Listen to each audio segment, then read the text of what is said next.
badass business owners, have you ever felt so out of place as if everybody was looking at you and you didn't know what the hell you were doing? Now, I'm not talking about in the middle of a job. I'm just talking about that you just felt as if you were a fraud, that you were fake, that a wannabe, and everybody knew it and everybody was pointing their fingers at you laughing. Well, welcome to the club, because guess what? We all suffer from imposter syndrome at one time or another. And your girl here is not excluded from that. Let me tell you about a couple of times when it was really bad. And both of them had to do with two of the businesses I had started. First off, let's go back in time. Many of you guys know that I worked for Home Depot for like 22 plus years, and I was the go-to person. I was the one that they came to because I had operational experience, merchandising, I ran stores, I was district, I was the director of learning at one point, HR, I had all these different roles. So for the most part, people would come to me and they'd go, Tammy, can I ask you a question? I'm like, sure, what hat do I need to wear? Because I had so much different experience. So I was always confident with whatever question they could possibly throw at me. And if I didn't, I knew who I should be able to pick up the phone and call. So I really never had to worry about it. So then all of a sudden I decide, get this wild hair, that I'm going to quit and I am going to take over the local ice cream store. So I give my notice, I buy the ice cream store, I go spend my 4 weeks at Scooper School out in California, and I'm laughing at myself if I'm learning how to scoop some ice cream and learning the business. And I'm a good student. So far, not so bad, because I love learning new things. And there's no harm, no foul at somebody else's store that we're practicing in some fake office. And I'm having fun. I'm learning how to make cakes and how to scoop the ice cream and how to make a sundae and all this stuff. All is good. All is confident, right? All right. So then my last day comes at Home Depot. I get the keys to the store. The person gives me a quick rundown of a couple different things and they leave. And I am the only one there because I had to terminate all of their employees except for one due to problems that they had with the employees. So I'm there by myself and I am clueless. Yeah, I got the 4 weeks of Scooper School, so I know the basics of running this dang store, but I'm telling you, I have never felt so out of place, like I didn't know what the hell I was doing. And I've run $1 million stores, okay? I have overseen so much money. It's ridiculous that here I am and a $3 scoop of ice cream has got me going, uh-oh, or can I make this $5 shake? Even though there's description there on how to follow, do this, do that, do this. I felt so out of place, so fake, and so lost for the first time in like 25 years. It was hilarious. I was laughing at myself going, Tammy, you got this. I'm pretty sure the person coming in, this is not life or death. It's a scoop of freaking ice cream. And of course, somebody comes in and orders the one thing I wasn't sure about. And I'm looking at the little menu, looking like a fool, just laughing my butt off, distracting them by saying how much I love taking over, that it was new and blah, blah, blah, blah, blah. I had that ice cream store for 5 years. And you know what? Once again, I was back in the zone. I was like all that and a bag of chips. I knew more than most of the Baskin-Robbins franchisees. The only ones who could really touch me on history and what was going on were the long timers who had been doing it for years and years and years. But the actual running of the store, because of that was my wheelhouse, couldn't touch me. So I was back in my zone. I was no longer feeling like an imposter. Well, now I decide, you know what, I'm kind of got to make some money here now. This little fun I've been having over here with the ice cream shop isn't working. I'm going to get into real estate. After all, I had bought 25 homes myself. I had a bunch of rentals. I understood real estate. No big deal. I go to class. I'm a good student. Remember, we talked about that earlier. Go through the training, what I need to do. Everything's looking good. Get my license. And now I'm doing real estate and running my store. All this kind of confidence going on still. So I had somebody who was going to let me sell their home and we were going to buy another one. And I knew them. So I was pretty confident. It didn't have to worry about not feeling, as confident as I needed to. After all, I had bought so many houses, no big deal. I can actually put them at ease, whatnot. Well, then one day I got somebody who called up, said they were standing in front of a house. They wanted to buy it. Could I meet them there? So I'm like, okay. So I go there and I'm like, oh, wow, this is totally different when you don't know the person. And then all of a sudden they did want to buy it because when I got into real estate, it was when everything was flying off of the shelves. He wants it, talking to him, everything's good. I get back to the office and realize, oh my God, I do not know how to fill out all the paperwork and what needs to be filled out, because guess what? The one thing they don't teach you in real estate school is how to do the paperwork.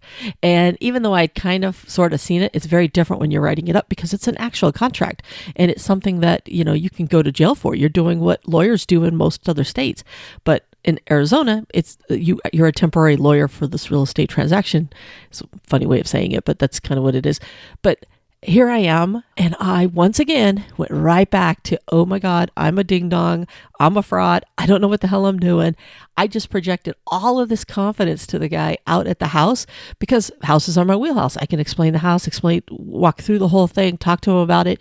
But when I got to the paperwork, all of a sudden I felt like I was 5 years old again and didn't understand what the heck I was doing. Guess what? Today, no problem at all. I have bought and sold over, I think it's like almost 300 different pieces of property and this and that. And guess who's the go-to girl? You got it, me. Who's the one that the agents come to? Hey, you should ask Tammy. How do I do this? Go ask Tammy.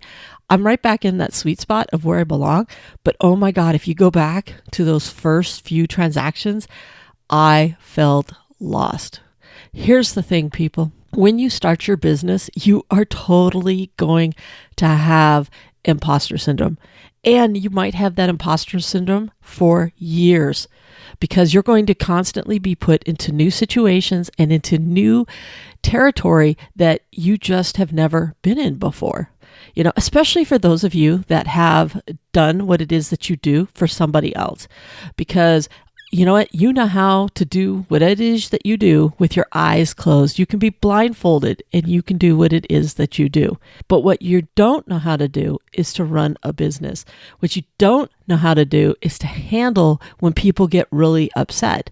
This one knocks people on their butt all of the time because in the past, when you worked for somebody else and someone got really upset, yeah, you had to deal with it to a point, but then you just pointed over to the manager or to the owner and they took care of that problem. But when it's you and there's nobody there when you turn around and you have to deal with it, and you're just like, oh my God, I don't know what to do. What should I do?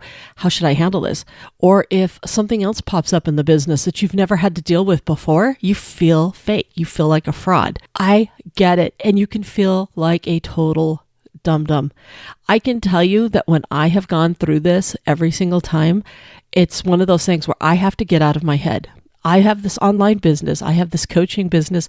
I help you guys. Guess what? I have felt like a dum-dum on some things too, because I know how to run a store and how to grow a business blindfolded, just like I've been talking to you guys about week after week. But you put me in certain situations with somebody that knows more than I do, all of a sudden I just feel like, I start second guessing myself, and I don't need to second guess myself. There is more than one way to skin a cat. I can't tell you how many times people go, oh, well, but you can do it this way. And now, because of that confidence, I'm like, yeah, you're right. You can do it that way, or you can do it this way. Both end up leading down to the same path.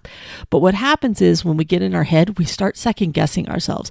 We start wondering if we are saying the right things, doing the right things, if we even know what it is that we know. I think some of you guys need to hear this. I actually got into several conversations this week about imposter syndrome, and it is a real thing, and we all go for it. We just feel like we don't belong that seat at the table.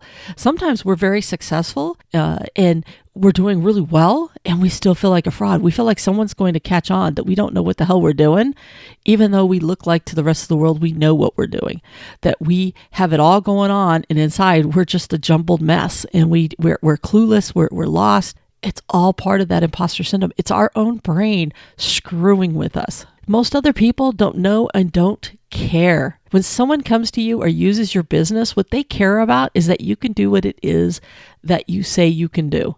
Now, there's a saying, fake it till you make it. Now, I'm not telling you to do something that you don't know how to do, but it's really simple to say to somebody when they ask you to do something you've never done before is to go, you know what? I've never done this, but I can tell you based off of my experience, I'm going to go down the path that I think is the best way to get this accomplished. Because if you think about it, when the confident you is on stage, when the you who really knows your crap, when you are faced with obstacles that you've never done before, you still go into it with confidence because you have enough to pull from in your background, in your history, and say, okay, you know what? I think if I do it this way, it should work. And when it doesn't, you're like, oh, okay, but you can course correct as you go because you have that background in that history. Listen, please do not let that little nagging voice in your head that tells you that you are a fake and that you're going to be caught, don't let that little voice derail you from what it is that you're going to do. Yes, you don't know something yet. Yes, you're going to learn a hell of a lot more as you go forward. And yes, as you level up your business, you're going to feel like this again and again, because it's a whole different level. It's a whole different thing that you are learning, and it's all part of the process. You will become a pro. You will know it like the back of your hand, just like you used to know other things like the back of your hand. It's just a matter of diving in, learning, being open. And I guess one of those things I really want you to be open to is failing and making mistakes and learning from those mistakes. And I want you to be open to learning from those that have gone before you. Don't be afraid to listen to other people's advice. I didn't say you had to take their advice, but listen to their advice. They might have something in there that can resonate with you or could trigger a memory of the past or something else that you've done. And you can go, oh my God, I'm such a ding dong. I was so caught up in not knowing what I was doing. I forgot that I have this piece of my past that I can pull from that absolutely will help me out. Don't let imposter syndrome win. It is real. It's going to happen. And this isn't going to be the last time that you feel this way. You're going to feel this way multiple times, especially as you continue to grow and learn and put yourself out there and try to learn new things and try to grow your business. It is all normal. I have seen long-time business owners who have been in business 5-6 years, all of a sudden want to learn their business numbers, and they feel so stupid. And that they'll tell me, those are their words. Okay, they're not stupid. It's just something new, something they haven't dove into yet. And it's a whole new language that they're learning. Business numbers is a whole nother language that you're trying to understand and digest, because you've got these acronyms and you've got these different ways of looking at things. And you can sit down with 3 or 4 different coaches and we're all going to tell you a different way to get to the same end. But at the end of the day, it's sales minus cost minus expenses equals your profits. And you could fill in all kinds of crap in the middle of it. But at the end of the day, it's about your company making money and what do you do with the money that your company makes. I'm going to wrap this up, but please, whatever you do not let imposter syndrome win. Take it, acknowledge it, and move on. I promise you, as long as you keep trying, as long as you keep learning, as long as you keep being open to the feedback and learning new things, you're gonna be okay. I promise you, the earth is not going to open up and it's not going to swallow you. You are going to be okay. I'm going to get out of here. I've already rattled on way too long, and you know what I say when I start rattling. I know it's time for me to say goodbye.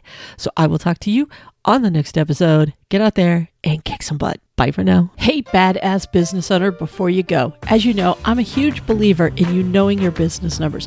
After all, it isn't about how much you sell. It's about what you keep. And the best way to grow your profits is to start diving in and understanding those business numbers. To help you on this journey, I have created the Know Your Business Numbers course. We will walk through how to read your profit and loss statement. You'll learn the key calculations that'll help ensure that you're making a healthy profit on all of your products or services, plus a ton of other good stuff that'll help you learn how to use those business numbers to create even more sales and profits. Just check out the link below in the show notes or visit knowyourbusinessnumberscourse.com. So if you're ready to increase those profits, it's time you start diving into your business numbers.